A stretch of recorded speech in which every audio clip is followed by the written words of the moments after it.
আসসালামু আলাইকুম রহমতুল্লাহ বরাকাতুহু।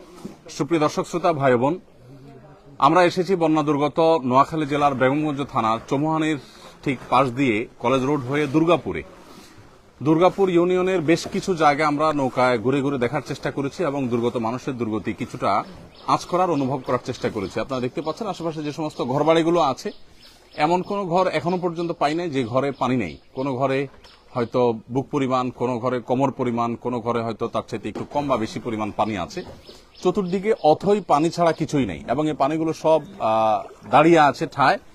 এগুলো নামার কোনো নামগন্ধ নেই, কোনো আলামত নাই, কোনো স্রোত নাই। কতদিন এই পানি থাকবে এবং মানুষের দুর্গতি যে ঠিক কবে নামবে সেটা একমাত্র আল্লাহ তাআলা ভালো জানেন। আমরা আসুন্নাহ ফাউন্ডেশন থেকে আজকে থেকে নতুন একটা জিনিস চালু করেছি, সেটা হলো যে ত্রাণের সাথে সাথে দাওয়া কার্যক্রম আমরা পরিচালনা করছি। যারা মুসলমান তাদেরকে আমরা দিচ্ছি বিপদে মুমিনের করণীয়। কারণ এই সময়টাতে অনেকে ডিপ্রেশনে, অনেকে দুশ্চিন্তায়, হতাশায় আছেন। তাদের এই মুহূর্তে